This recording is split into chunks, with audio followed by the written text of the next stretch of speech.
Honestly, the coolest thing I have is tornado dreams. And ever since I was a kid, I always just sort of turn them around to say, oh, well, something really cool is going to happen. Like something new. No pun intended. The coolest things you have are dreams about wind. Come on. Oh, come on. I remember my wife called me once. I was out with some friends. We were having a few drinks, and she calls me. She's like, "You have to come home right now." I was like, "What?"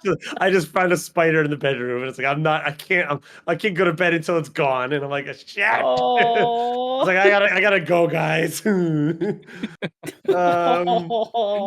So the spider, sweet, though. the spider has haunted my waking dreams, as do all of the gremlins, creatures, and things that go bump in the night. Segue, ayo! Well done. Today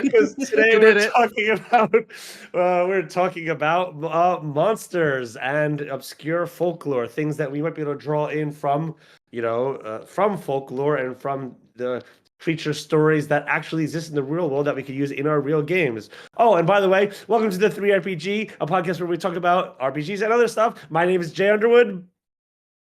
I'm the mysterious Chris. I wanted to be the mysterious Chris. I guess I'll be Sandra Rosner. So, Sandra, you said you had a bunch of interesting stuff to start us off with. Why don't you take the lead? Oh, you know what? Yeah. How about vegetables? Do you guys eat your vegetables? You good about that? Love vegetables. Yeah? Like garden vegetables, maybe carrots, Brussels sprouts, Tomatoes. Oh no. Okay. How about this one? Would you eat this one? The vegetable lamb of Tartary. What the hell? Yeah, what? Wait, would you eat this one? Yes. That is the name. That is the official name. And here is what it's described as. And this is not like when I was looking for these folklores, I knew I was going to pick this one because this appears multiple locations. Now you could say that the story traveled because it's so absurd. That's the name of the podcast. These folklores. Focus. This is creepy. So it is described as a sheep or a lamb that is tethered to the main plant by an umbilical cord. And it will graze in the area as far as this umbilical cord will go. And when it runs out of grazing, the sheep, either by itself or the entire plant, just dies. But supposedly you can eat it. You could eat it. And it was described as having blood sweet as honey, wool that was usable for head coverings. Just head coverings. They never say like other clothing, but head coverings. And the only other carnivores that would eat it are wolves. So yeah, could you imagine just kind of wandering around out to your garden or out in the woods, and then all of a sudden there's just this sheep that's kind of stuck there, just trying to graze, trying to reach that last little shoot out, out of its reach. You're just like, oh, that's awful. Wait, so is there something in the title that refers to the way you eat it when it's dead, like as a tartare? Is that how you have it? No. And I wish there was more information about this. The reason why this actually has some presence is because it is like this type of creature has appeared, like the Tartary, the vegetable lamb of Tartary is located in Central Asia.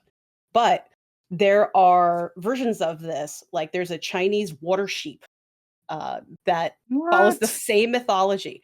There's a version in Ireland called the Barnacle Geese. That there's these barnacle trees that supposedly drop some part of themselves into the water and create flocks of geese. Okay. So how did this come about then? Yeah. Wait. I want to explore barnacle geese a little bit more. This is just amazing. They roll into town. They drop down their suitcases. They're like, "We're here!" Wow, these out of town geese just come in. It's like, don't ever go to Dublin in middle of August because barnacle geese are all over the fucking place. They're everywhere. They're making a mess of the place. Yeah. So, AKA considering this, I think you could make some pretty interesting monsters that just sort of in the middle of your woods. Like your poor players are traveling through, and then suddenly they hear like "Meh," or honk. And they go investigate. They find this like absolute horror of a creature slash botanical wonder. How to make honk scary. Yeah. There you go. Finally, geese are scary. I mean, Canadian geese are pretty scary. Oh, they're horrible. They're horrible creatures. As the resident Canadian, I can tell you, they're the worst. I'd love to see like a version of this that even goes a bit more horrific, where maybe not the umbilical cord, but like it's sort of like intestines are sort of pulled out from the rectum, tied to the thing, and then as it grazes around, at a certain point, it just pulls its own guts out, and then the skin part and the bones part sort of kind of whisk away and begin wandering the woods as like a husk, where the now fed kind of entrails, almost like a mind flayer or a intellect devourer, just kind of picks itself up, pulls the root, and then moves over to another place where it then buries in and then rebirths into another plant. So any animal that goes around and accidentally eats this plant becomes another one of these things that like grows with inside of it as like a symbiote type of thing. Mushrooms. Make it mushroom related. That's right. Oh my god. Yeah, very cool. Very cool. How did you come across this creature?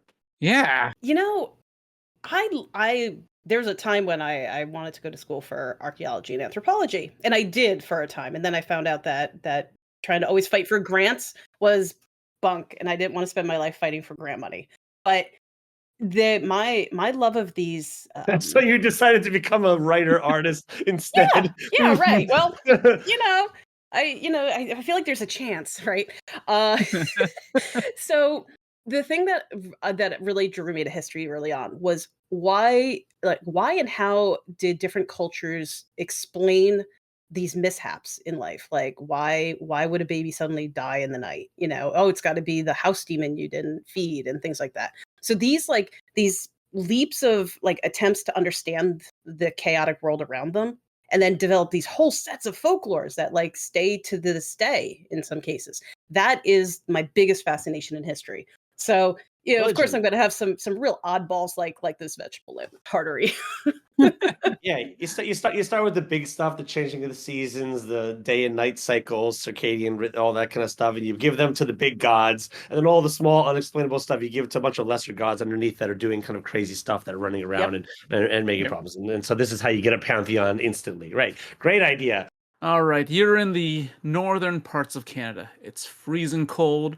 You're walking, and you don't see a lot of structures out way north. You come upon a snow hut, and you think,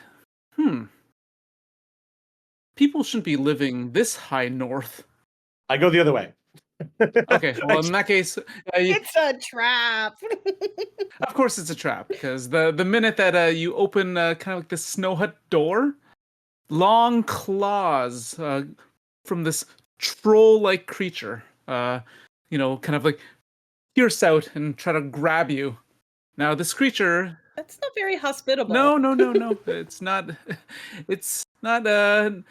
known to be very hospitable. And this thing, once it like focuses in on you, then it's unlikely to ever really stop like trying to pull the flesh from your bones.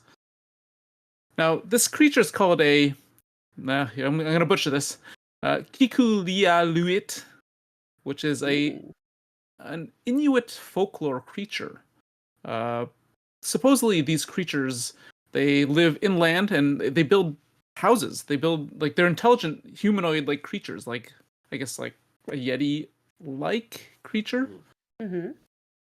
And what they do is they find people who are wandering outside in the north and they, rip them to shreds. And I guess you could figure out, like, probably someone went way north, found, like, person's body that was eaten by wolves. Right? And like, that's not good. It wasn't a wolf. It was a Kukilialuit creature. So tell me, how is it different than the Canadian geese in evil? Well, Canadian geese are worse than this, though. Because once a Canadian goose like has you in its sights, it's over. Your goose is cooked. Oh, yeah, yep. All the geese are going after Jay now for that one. I thought when you were starting to tell the story that you were going down the kind of like the Baba Yaga's hut type of mythology. Are you familiar with this one? I've heard about that where like it will Chicken you ask it legs. turn its back to you or something like that, or It's a Slavic tradition of an old lady living in a hut, but it's also been kind of written as like this hut that has like kind of like legs and arms that actually stands up and walks around. I believe it's actually a creature within the 5e Monsters Manual, something like that, but it goes back to sort of like old like Eastern European lore and all that kind of stuff of like a Hansel and Gretel type of story, lure you in, and once you're in there, kind of tear you to pieces and eat you and whatnot and all that kind of stuff. And I believe a lot of those tales do just come from that fear of what's out there, the witch, where it's just like watch out when you go out into the wilderness because you might find something that's seductive, but it's like that's just you being lured away into what might seem like a safe area but actually be something really, really dangerous, right? If you're out in the wilderness in the cold, no better than a snow hut to be able to kind of rest within, but oh look, there you have it. The creature is within there just luring you in. Luring or luring? Yep. Luring. Or alluring. There's a lot of creatures that are out there that are sort of like the vengeful spirits that use ideas of charm and things like that. So one of my first picks, and most of my picks come from the Japanese tradition of yokai and onryo, which are kind of different from sort of like say like yude, which is like a spirit thing. So a yokai is sort of like it's within that pantheon of the unknown, the stuff that like this item or this piece of nature or this creature might be more than it is, have that supernatural quality to it. And the first one that I picked out is the Akaname. The Akaname on yokai. Which is relatively recent in literature. It goes back something like 300 years or less. And it's basically this small little creature that comes around and kind of licks the filth and scum that is like collected around like bathtubs and toilets and stuff like that, and comes and just comes and like devours all of that kind of stuff. And even its name, what a goat. And a lot of the names of Japanese yokai have some kind of like pun connected to them, and so the title itself refers to sort of like its ability to be kind of like the dead skin on one's body that is the stuff is the stuff that like collects on the bath, right? Like all the grease and oils that you're rubbing off your body, but like this thing is like it's named after that it comes to just like sort of dying on this stuff. And it's said that it serves as a warning to kind of for not to be so preoccupied with thoughts and and be derelict in chores for cleansing this. So it's like clean your tub, else Akaname is going to come and begin you might open up your bath and find it in there, sort of like eating off of your dead skin and things like that. And I'd pay it. Like, come here, I got some other chores for you, little guy. What, So a mom made this, right? Cautionary tale there. Yeah, a mom made it. Yeah. But it'd be so fascinating to see some sort of like collection of maybe there are like the D&D equivalent would be like all players want to get like certain magical items, i.e. like a bag of holding, right? But maybe there is this sort of like the Akaname who goes around and their taste buds are such that they like to devour the items that are within inside the bags of holding. And so, they just when a bag of holding is left unaccompanied at night, they will sneak in and just rummage through just to eat something because they like the flavor of an item that has been basked in the magical airs of the inside of a bag of holding or something like that. Could be really, really interesting. Random rolls. You lose like half an eaten biscuit or like the mega weapon that you need to defeat the big bad. That's Who knows? Yeah.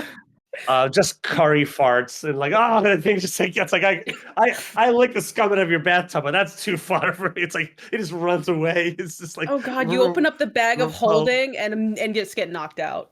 Yeah. Oh, you reach in and then you pull this thing out instead of the item that you were looking for. You're like, what the? Yeah, it's like finding Slimer in there, just like eating a bunch of hot dogs or whatever. You can literally make that creature part of the random roll. Like you're losing items for weeks, and you're like, "Why is this happening?" And then you finally pull it out. And you're like, damn it!" Yeah. Like cockroaches. This seems like a discussion for a future topic where, like, how do you make every spell terrible, or every magical item, like a bag of holding, without changing what it actually does. So a bag of holding is still a bag of holding, but every time you open it up, it smells like the inside of an unwashed navel or something like that. It's like that music channel that ruins songs. It's like, yeah. Oh, great.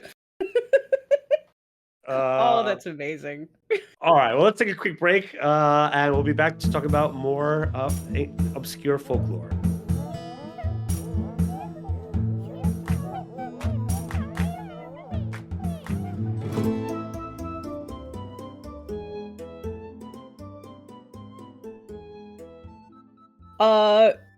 Like we kind of touched on the myths where you're dealing with children, right? And we try to level with our kids. We try not to lie to them. Santa Claus is still that kind of white lie, though. I know a lot of people who just wouldn't lie to their kids about Santa Claus. They're like, just don't tell your friends, but you're in the know. It is weird. But you see a lot of myths that are. It is weird, right? But there were so many more lies that we used to tell to our kids in past generations. And mainly they were to keep them safe, right? Don't wander from the village because legit bad things are gonna happen to you.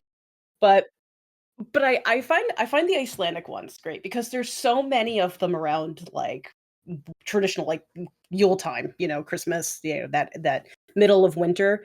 And it's just funny how it's like they must have been the most curious kids, and they'd be like, but why, I imagine. And it's like, because this will get you and this will get you. But the ones that really is hilarious is the Yule Lads. I'm sure it sounds cooler in the Icelandic language, but it translates to the Yule Lads. Yule Lads. And there's 13 of them. There's a lot of them. And one comes every night before Yule. So for the 13 days leading up to Yule, one will come and it's like a prankster that steals stuff, harasses the population, but they'll also leave little gifts in the shoes if they're left on the sill. But if you're a bad kid, if you're a bad person, you get a rotten potato in your shoe. And have you ever smelled a rotten potato? Nice. Oh my god, it smells like death. So yeah, that's nasty. That is a punishment for the whole family, though. It is a punishment for the whole family, right? Because it's not like all of your kids had their own room. You probably were there was like the main room for the kids and the draw the curtain across for the parents kind of a setup. Why are you putting rotten potatoes over there? Right? Like then that kid's feet always smells like rotten potatoes. I mean, probably did anyway. Let's be honest. It's the middle of winter, right? But for the lore nerds out there, these 13 children are the sons. It's only boys. So yeah, it's not like boys and girls. It's the Yule Lads, right? But it's the sons of Grela and Lapalui. So yeah, just a lot of mischief going on there. And there's literally along these Yule lores to look up further. There's the Yule cat that eats kids who don't get new clothes before Christmas Eve. How's that fair? But some giant cat wandering the wilderness just shows up. He goes, you got like old hand-me-downs. You're done for, and just eats them, right? It's not their fault either. It's not their fault, right? That's what kills me. A lot of these like more obscure lore things, and maybe that's why they're more obscure. They're not as like uplifting or fun to tell, right? Because it's like it wasn't their fault, and you see that a lot in these that maybe aren't as popular. But yeah, I love Icelandic lore. You get some really wacky things out of there, and they all just seem like cautionary tales. How about you, Chris? What else did you find on your similar to wonders? that? wandering into the north, it's always you're gonna run into long-clawed trolls and things like that. But another thing that you could run into is something that will take you to almost like a plane between the realm of the living and the realm of the dead. So if you keep on, if you kind of like follow this creature too far up north, eventually you'll disappear and become one of them. Really, and these things are called the. Again, I'm gonna butcher this. It's like the Ijiraq. That sounds fun. Oh, it's gonna be. Yeah, just please let us know. Push through the gauntlet. And be gentle, though. Yes, we're trying. We're trying. Yeah. So this creature, it can turn into pretty much any monster, just like almost like sirens or things like that, like shapeshift, Canadian geese, or like it's mostly known for like its half man, half caribou like version, but it always had this red eyes. Oh, red eyes, yes. Right, they always stay red no matter what, right? Cliche. And get the red eyes. yeah. But in their real form, though, their eyes and mouth are sideways. So they're in where they are, but their mouth and eyes are sideways. Oh, that's badass, though. If they're laying down, they can, like, totally eat. You know, you ever been just so damn lazy, like, especially college and stuff? I just remember being like, I can't even get myself up to eat, and that I'm going to choke, right? So, I don't know. Just lie down, and you're good. You can watch TV and eat at the same time. This is a good evolutionary trait, I think. Now, people generally think that the reason for this would be because, like, I guess maybe north there are like these pockets of gas, and when you walk into certain fields, you start to you start to hallucinate and see things. Like my study.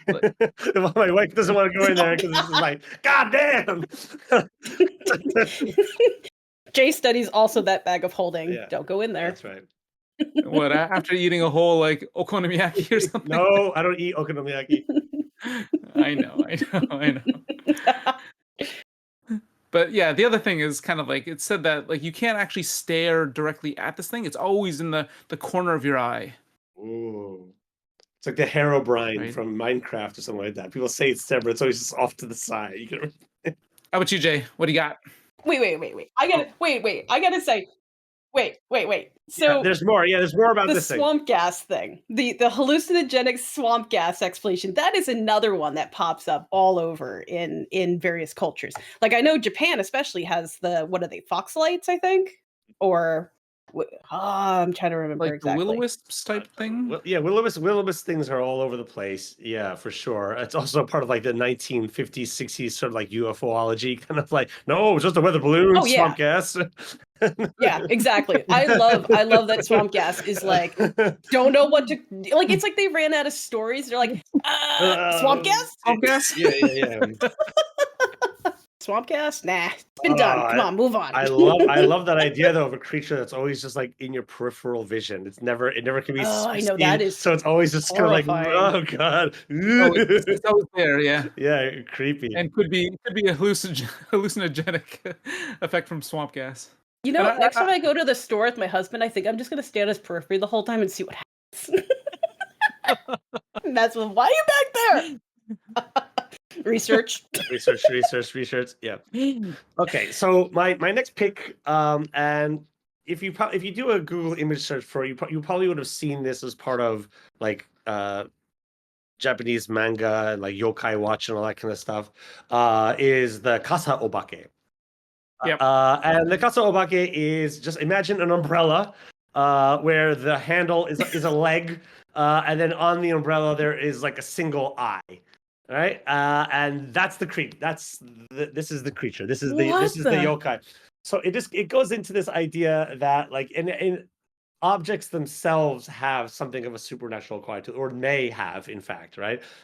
Maybe the idea that like this is not part of Japanese lore that I'm aware of, but like, the reason why a sock goes missing is because that sock has actually been a yokai all the time and just like crawled out of the sock drawer and fled because it's like it was a living thing the whole time, imbued by a spirit. Animism, right? Animism, yes, exactly. And so this is a that with an umbrella. So it's an umbrella that is infused with it's just a creature that happens to look like an umbrella. And a lot of the fear is that if you happen to pick up one of these umbrellas that is a Kasa-obake, well, then it will just like, unfurl and lift you up and just like pull you up into the upper stratosphere and you'll be gone with it. And it's just like, oh. I didn't know that they were malicious. No, they're not necessarily malicious, but it's like, hanging on just to like having a bad day. Yeah. The unknown thing, but that's there. I don't think yokai in general meant to be malicious as such, but there tends to be the reason for unknown phenomena in the world, right? So next time you see a sort of discarded umbrella, then be careful about picking up, as it might be a Kasa-obake. Oh, that is wild. What a wild one.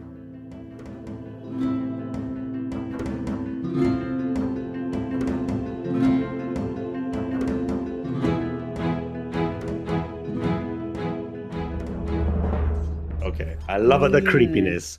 Like just monsters that are just skin crawly, gross, and goblins can still be that.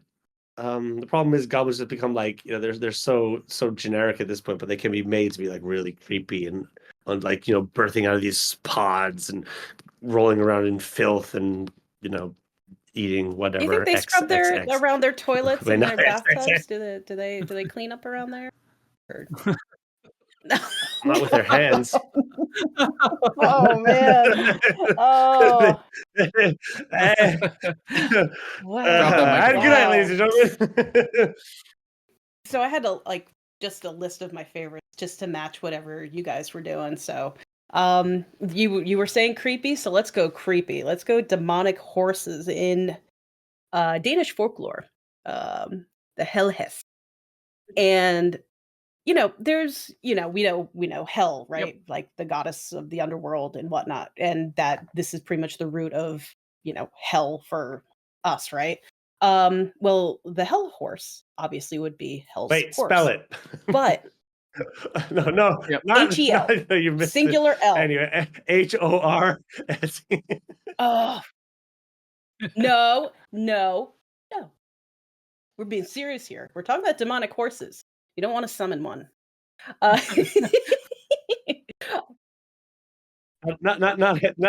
Hell horse.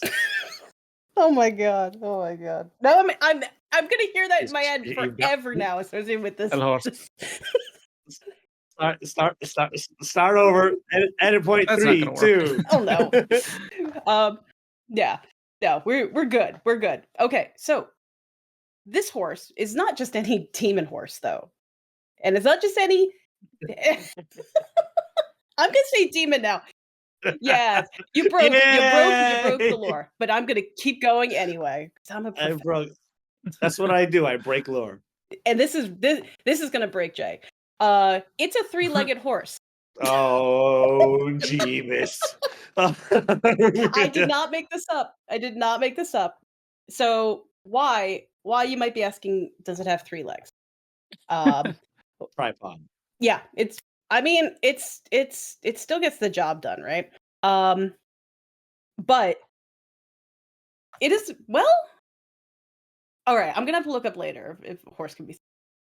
But there's dispute about where this myth, not where it comes from, but in what order it happened.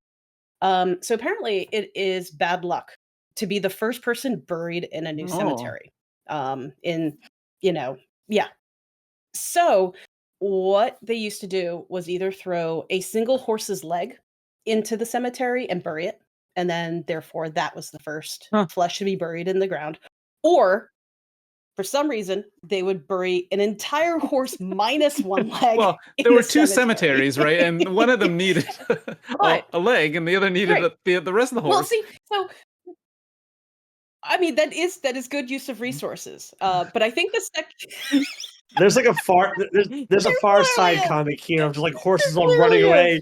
You know what I mean? Like, oh, that's a new town. Get the hell out of here. So I think it's the second one, because the reason given for doing the whole horse minus a leg is so that it can't escape. So it'll stay with that cemetery, because that's a problem, I guess. But I especially love this because you do see these white ghostly horses appearing in multiple myths again. So it's like the basis of the pale horse myths. So again, borrowed from these like pagan religions, and like, we really like this one. We don't want to lose this one. Let's incorporate it, right?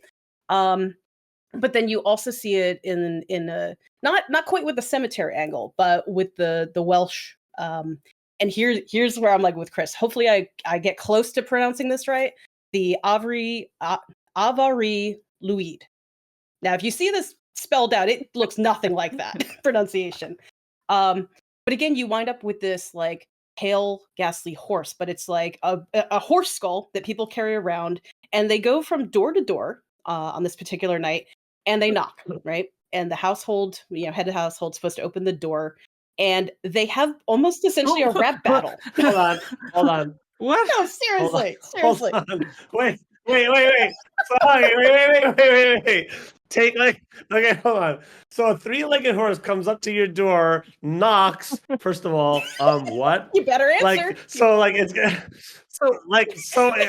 I imagine. And then you do a rap battle? You have to have a rap battle with it. The horse starts. The loser turns into glue. If the homeowner doesn't have any more verses to throw down, the horse and his retinue gets to go through your house. He gets to go in and just wander around a bit. And do what? And then they just get to rummage around through all their like. Yeah, they get to just like muck around, like knock over some of your like your hummels and things, I guess. Eat the potato in your shoe. Yeah, like rearrange all your Russian nesting dolls, but like with the wrong ones. Year. You know, so it's like get good. Yeah, this is not real. This is real. This is real. They just have a fascination with these pale weird horses in parts of Europe. Oh, I'd love to see like a statue of a horse in a cemetery with only 3 legs. That'd be a really neat thing to see. Like that. It's so weird, right? I kind of understand the whole like, okay, we want to throw something in the graveyard before the. But what's with the wrapping though? Yeah. What does that have to do with anything? Yeah. Yeah. I've seen pictures of this festival, this tradition, and it looks really fun. Like it's at night, everybody's got torches and things. It looks good and ominous, like very Halloween-esque. But my name is Hoof Hearted, and I'm here to stay. I come to the graveyard in a ghostly way. I knock on your door, you let me in your house, you lose a rap battle, then I go around like a mouse and I tear up your things. I go through your LPs. I take a few for myself and I go out do this. Please. Okay. Oh man. Okay, well, none of those things are going to be bothering you, Jay. Jeez. Yeah, I think your house is safe, dude. What? Okay, I didn't think I'd be rapping on this podcast, but there you have it. But there you go. We never know where we're going to wind up. Never know where we're going to wind up. Yeah, exactly. Grave stuff. All right, I mean, that is that is that and taxes, right? All right, so the next one I have is the Ashiarai yashiki. So this is something of a bizarre phenomenon, as it were. It's essentially a giant yokai that's just like a dirty, hairy foot. Yeah.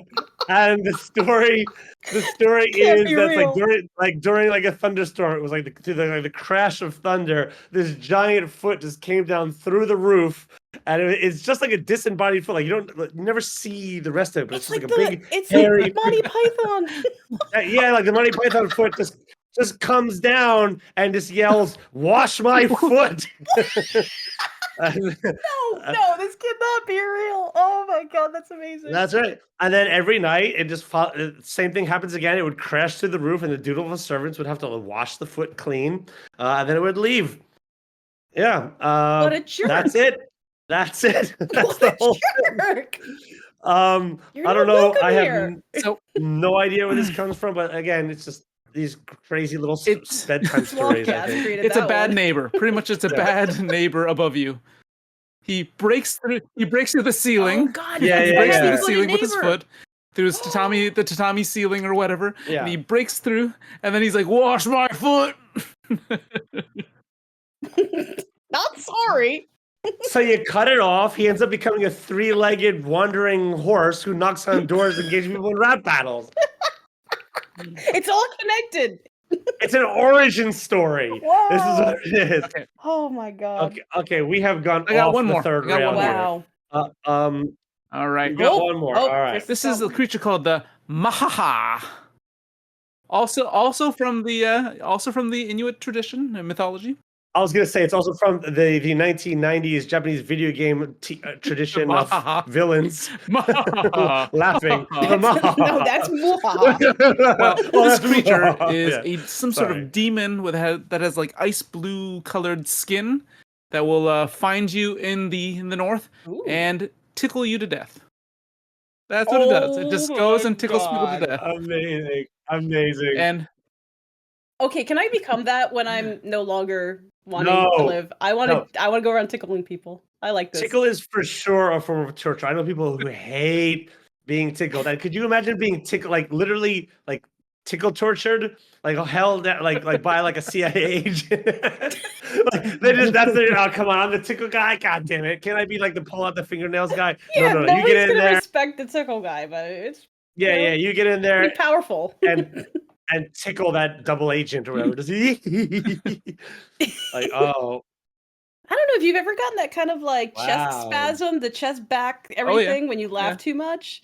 Like that's like I literally did that to myself last night with I wonder if it's I couldn't stop. I wonder if this comes from I'm going back to like just like ancient like conserving energy and like why like if you're laughing you're just like willingly throwing away unnecessary calories on like on humor when you should be just like being stoic and quiet and calm and something like that. Right? It's like a wives' tale against it says laughing that, like, or something like that. Sometimes they would find like a person that was dead in the high north that had kind of like a twisted smile, like, you know, on their face, and maybe that's why they assume that someone was tickled to death from cold bony fingers, right?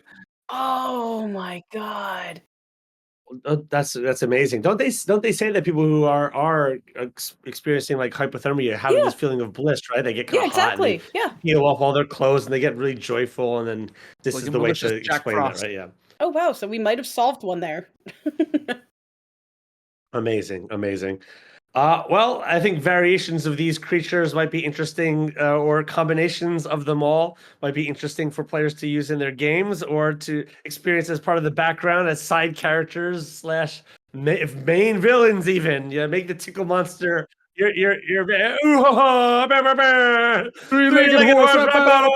We challenge you to have a rap battle in your next campaign. Roll initiative. All right, guys. See you next time. Bye. Ciao.